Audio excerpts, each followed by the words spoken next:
Welcome to Muslim Apologetics Australia. In this segment, we'll be critically analysing the Bible and its textual criticism. As you know, many works have been done on this topic, such as Bart Ehrman, a Christian scholar of Islam. We can show references below this video, showing that the Bible is not the inherent word of God.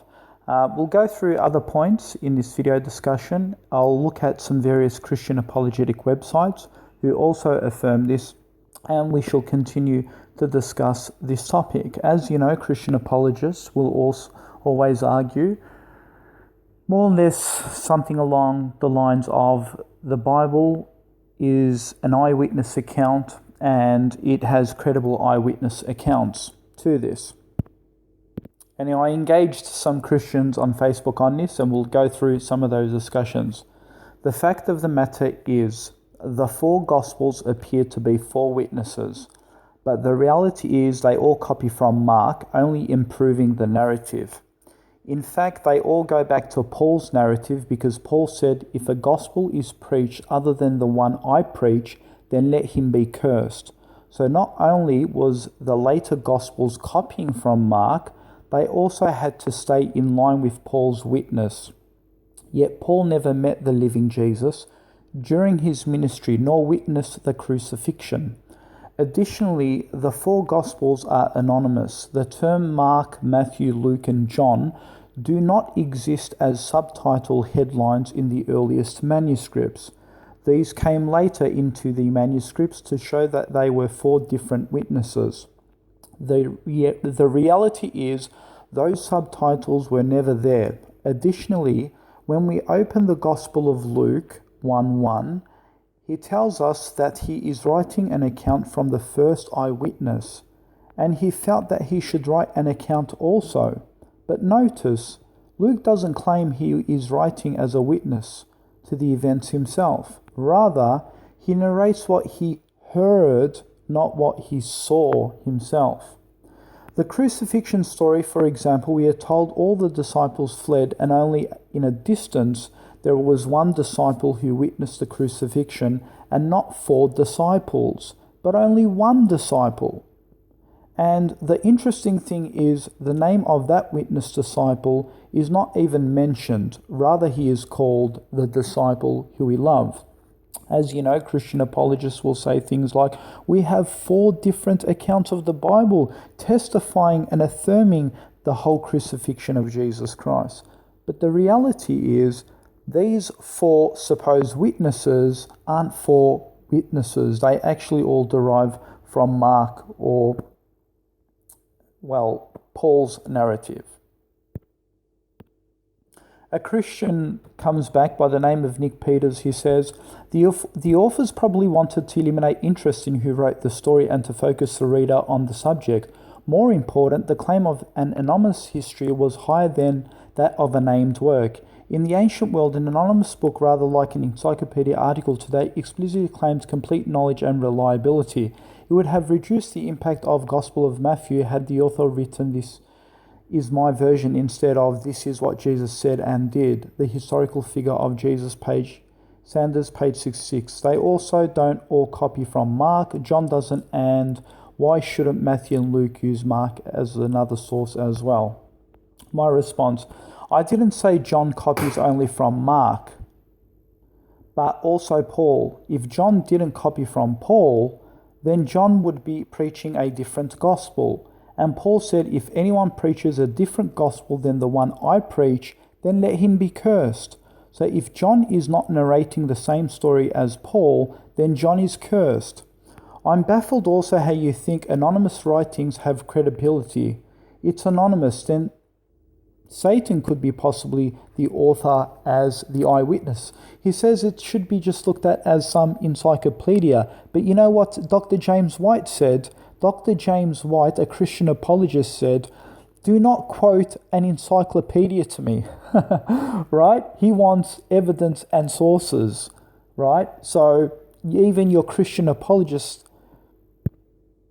Dr. James White, detests such a method of looking at historical records as just some sort of encyclopedia.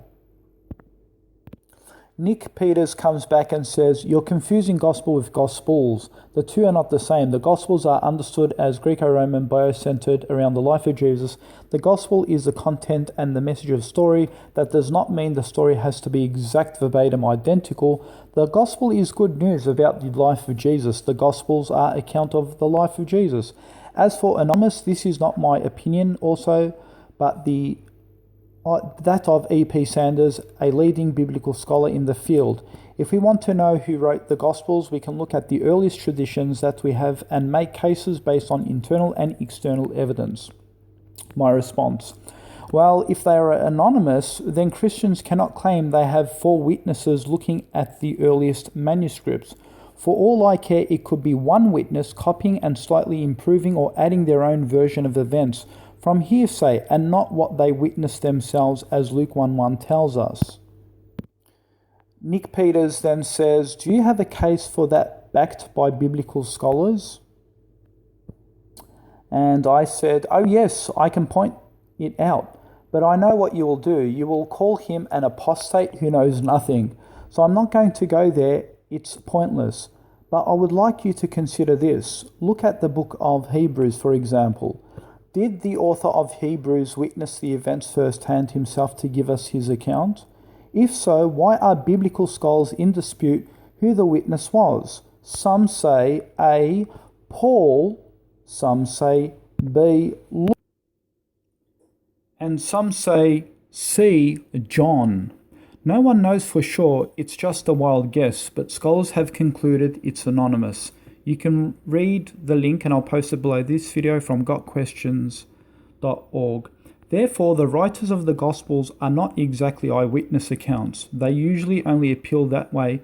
Book Hebrews of the New Testament is proof to that fact." Brandon Bales writes back and says, "You seem not to understand. The Gospels appear to be written by eyewitnesses because it contains information that only an eyewitness would know. If the Gospel writers was just copying from Mark and Paul, then it would be impossible for the Gospels to contain some of the information that they do. Your claim that the Gospels writers copied from Paul is unreasonable. You have no evidence for that." Brandon Bales, and this is my response back to Brandon Bales, "I'm sorry, but even scholars and apologist Matt Slick agrees that all the Gospels, with exception to John's Gospel, was not written by a direct eyewitness account. Hence, they were copying from early accounts and improving or adding a story.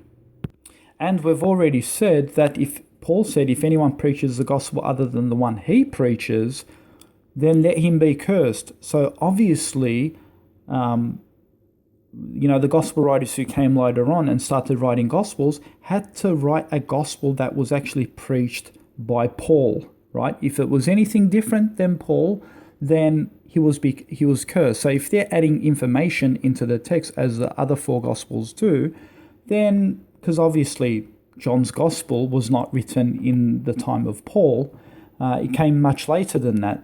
So Paul didn't go around preaching the Gospel of John. There's no evidence or historical evidence of that. And again, even Matt Slick, a scholar, an apologist who agrees that John's Gospel, with the exception of John's Gospel, the rest of the eyewitness accounts were not eyewitness accounts. And I'll share the link below this video where Christian apologist Matt Slick admits that. And then Brandon writes back and he says, look how now he's denying his theologian. Look, Brandon Bales writes back and says, Matt Slick is a pastor and a theologian. He isn't an expert. So now he's disowning Matt Slick. And Matt Slick debates Muslims.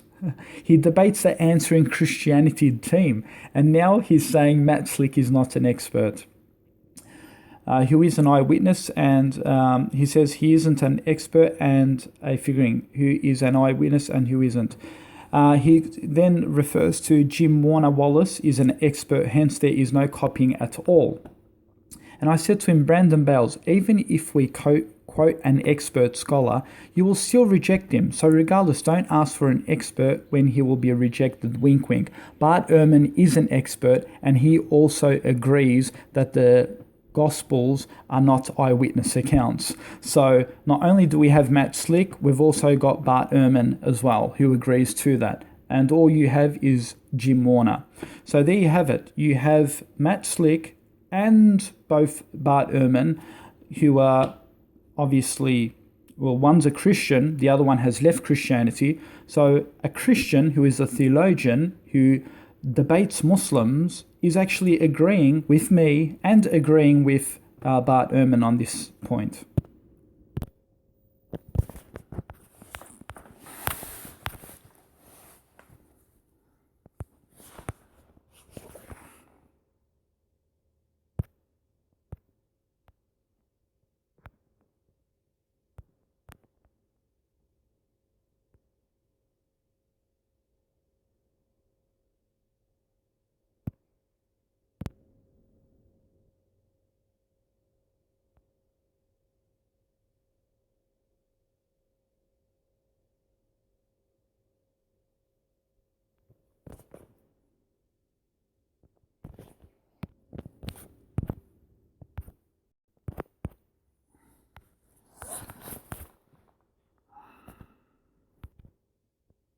That's it. Stay tuned for more videos. Thank you.